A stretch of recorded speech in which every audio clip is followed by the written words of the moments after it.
औरत को परेशानी है। आप मुझे नसीहत मत दीजिए, नसीहत मत दीजिए। कोई ये सब बातें नहीं कर सकते। मुख्यमंत्री का नाम ले सकते, कैसे ले सकते हो मुख्यमंत्री? युवराज सिंह चौहान का नाम क्यों नहीं ले सकता मैं? क्यों नहीं ले सकता? क्यों नहीं ले सकता? आप कैमरे में गुंडागर्दी कर रहे हैं, आप कैमरे में गुंडागर्दी कर रहे हैं, आप बीजेपी को लोग गुंडागर्दी कर रहे हैं, आप लाइव प्रोग्राम में गुंडागर्दी करेंगे। क्यों नहीं लूंगा? क्यों नहीं लूंगा? क्यों नहीं लूंगा चौहान का नाम? क्यों नहीं लूंगा नाम? क्यों नहीं लूंगा? नमस्कार, एक बार फिर से आपका स्वागत है। आपको बता दें, मध्य प्रदेश के अंदर जिस प्रकार से विधानसभा चुनाव को लेकर बिगुल बज चुका है, उसी बीच अब बीजेपी कार्यकर्ताओं की गुंडागर्दी सामने आ रही है। इसी प्रकार का एक वीडियो वायरल हो रहा है। पत्रकार को खुलकर पत्रकारिता भी नहीं करने दी जा रही। हद की बात तो हम ये मानते हैं कि बीजेपी के नेता ही खुद में उलझ चुके हैं और गोदी मीडिया ही ऐसे उनके साथ, बीजेपी कार्यकर्ताओं के साथ मारपीट कर रहे हैं। हमें तो कुछ समझ नहीं आ रहा, सब कुछ समझ से बाहर हो रहा। आखिरकार 2024 की जो राजनीति है वो किस किस प्रकार के गुल खिलाने वाली है, बहुत ही हैरान कर देने और बहुत ही अजीब तरीके की कहानियां बार बार निकल कर आ रही है। अब देख लीजिए एबीपी न्यूज के एक पत्रकार को किस प्रकार से बीजेपी के गुंडे, कार्यकर्ता हम उनको कह सकते हैं, जो गुंडाई वहां पर कर रहे थे, उनको शिवराज का नाम लिया तो पत्रकार पर भड़क उठे कि आप नाम नहीं ले सकते। अब ये कौन से संविधान में उन गोबर भक्तों को पता कि नाम भी नहीं ले सकते? अगर पत्रकारिता कर रहे हैं, उस स्टेट में गए हैं जहां पर विधानसभा चुनाव है, तो क्या वहां पर जो सीएम सरकार है उसका नाम भी नहीं ले सकते क्या? ये कौन सी राजनीति यहाँ पर चल रही है, हमें तो समझ नहीं आ रहा। और आपको एक चीज और बताएंगे, किस प्रकार से मध्य प्रदेश, राजस्थान के अंदर अजीब और हैरतअंगेज अब खबरें निकल कर आ रही है बीजेपी की तरफ से। कभी तो उनके बीजेपी के खुद के नेता ही आपस में उलझ जाते हैं, कहीं पर गोदी मीडिया पर ही ये उतारू हो जाते हैं पीटने के लिए। तो इस प्रकार की काफी घटनाएं घटित हो रही है, हम आपको विस्तार से बताएंगे इस वीडियो। अब कहीं ना कहीं जो गोदी मीडिया है उसको तो आप सभी को पता है, उसको खोखला कर दिया गया है। लेकिन अब क्या करना चाह रही है बीजेपी सरकार? अब जो मीडिया बची है उसको बिल्कुल चौथे स्तंभ को उखाड़कर फेंकना चाहती है। खोखला करने में जो है उन पर फिर भी थोड़ी बहुत उंगलियां उठ रही हैं, लेकिन उसको बिल्कुल उखाड़कर फेंकना चाहती है ताकि वो आराम से अपनी राजनीति कर सके, अपने जो है हिंदू मुस्लिम कर सके, ताकि पूर्ण रूप से उनका कब्जा हो जाए और लोकतंत्र की जगह नाम बदलकर राजतंत्र रख दिया जाए।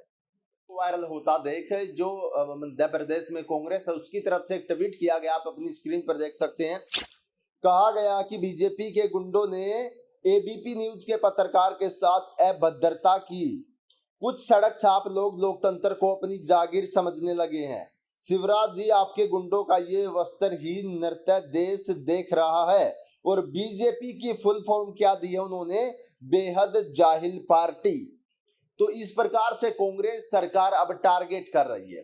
टारगेट क्यों कर रही है? क्योंकि सबको पता है कि बीजेपी सरकार का सुपड़ा साफ हो रहा है। तो बीजेपी सरकार या जो उनके नेता है या उनके कार्यकर्ता कुछ न कुछ हरकत जरूर करेंगे और इसी चीज को लेकर कांग्रेस भी ताक में बैठी है। भाई सुपड़ा साफ होने वाला है बीजेपी का, तो जाहिर सी बात है जो अंधभक्त है उनको मिर्ची भी लगेगी। अगर मिर्ची लगेगी तो वो किसी न किसी पर फूटे बीगे, चाहे पत्रकार हो या फिर वहां की कोई गरीब आदमी हो या फिर हिंदू मुस्लिम के बीच का कोई मामला हो, वो फूटेंगे जरूर। तो इसी ताक में कांग्रेस बैठी है और ये मौका बीजेपी वाले दे रहे हैं, क्योंकि अब जो आगामी चुनाव होंगे विधानसभा के, उसमें बिल्कुल स्पष्ट दिख रहा, पारदर्शिता से दिख रहा है कि मोदी सरकार इस दौड़ में काफी पीछे रह चुकी है। तो मोदी जी भोपाल में जाकर इतनी कामयाबियां, इतनी उपलब्धियां गिना रहे हैं, वहां पर जाकर गारंटियां दे रहे हैं, लेकिन असल में जो वहां पर खड़े होकर वहीं का ही झूठ बोल दिया। भोपाल में खड़े होकर उन्होंने कहा कि 100 से नीचे पेट्रोल हर एक, जहां पर बीजेपी सरकार है उस राज्य में, लेकिन जहां पर भोपाल में खड़े थे वहां पर पेट्रोल का रेट 108 रुपए प्रति लीटर है। शायद उनको ना पता हो, क्योंकि पूरा देश संभालते हैं ना। एक जो भाषण दिया हो तो लिखित में भाषण आया होगा, बस पढ़ के बोल दिया। तो आप सभी को पता है बगैर पढ़े बोलने पर उनका क्या हाल होता है। तो इस तरीके से अब पूरे देश पर जो कुंडली मारने की सोच रही थी बीजेपी सरकार, वो दक्षिण भारत में अब कहीं न कहीं पिछड़ती हुई बिल्कुल एक तरफा नजर आ रही है। आप सभी को बता भी दें, जिस प्रकार से 230 वोटों पर चुनाव होने हैं मध्य प्रदेश के अंदर, और उन सभी वोटों जो ओपिनियन पोल कराए गए उन सीटों को लेकर, तो बीजेपी सरकार दूर दूर तक नजर उसमें नहीं आ रही है, क्योंकि एबीपी न्यूज ने ही एक पोल कराया था, आपको बता देते हैं। और एबीपी न्यूज का ही ये पत्रकार है जिस पर इस तरीके से अभद्रता का प्रयोग किया गया बीजेपी कार्यकर्ताओं के द्वारा, जिस ओपिनियन पोल में मोदी सरकार का भांडा फूटा था। मोदी सरकार की अगर उसमें देखा जाए तो सिर्फ 80 से 85 सीट ही दर्ज हो पाई थी, जबकि कांग्रेस की उसमें 120 से 125 सीटें वहां पर कांग्रेस की दिखाई गई थी। तो इस तरीके के ओपिनियन पोल आना और फिर उसी चैनल के पत्रकार को आप पकड़ रहे हैं, इस तरीके के काम कर रहे हैं, तो सीधी सी बात है ना, अनभक्तों को मिर्ची लगी है। दोस्तों, इन सब चीजों को लेकर आपकी क्या राय है? आप इन चीजों को लेकर क्या समझते हैं? देखिए, जिस प्रकार से गुंडा राज होता जा रहा है उस तरीके से तो एक तरफ ये लग रहा कि शांतिपूर्ण देश होना चाहिए, देश में शांति होनी चाहिए, हिंदू मुस्लिम के बीच दरार नहीं होनी चाहिए, ऐसा एक लोकतांत्रिक देश है भारत। लेकिन एक वोटों के लिए इसको ऐसा बना दिया गया है कि हर एक, चाहे वो कोई स्टेट है या फिर पूरे भारत की अगर हम बात करें, तो हिंदू मुस्लिम की एक ऐसी दरार पैदा कर दी गई है कि अब हिंदू और मुस्लिम अपने त्योहार भी प्यार से नहीं मना रहे, क्योंकि हिंदुओं का त्योहार होता है तब जो है मुस्लिम दंगे करते हैं, और जब मुस्लिमों का त्योहार होता है, आप सभी को पता है ईद पर जिस प्रकार से जो है टाइम सेट कर दिया गया, जो है जो मुस्लिम थे उनको नमाज के लिए अंदर टाइम से जो टाइम निर्धारित किया गया था उस वो होने के बाद तक नहीं दिए अंदर जाने दिया जा रहा था।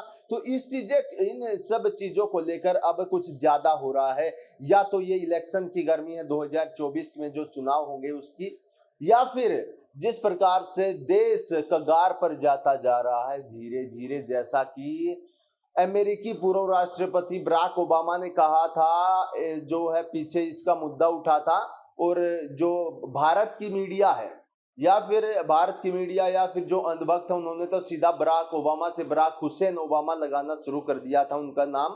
लेकिन हम आपको बता दें, उन्होंने बिल्कुल एक सही बात कही थी कि आगे जाकर अगर ऐसा ही चलता रहा तो फिर हिंदू मुस्लिम के बीच इतनी हिंसा हो जाएगी जिसका आगे जाकर भारत कई टुकड़ों में बंट सकता है।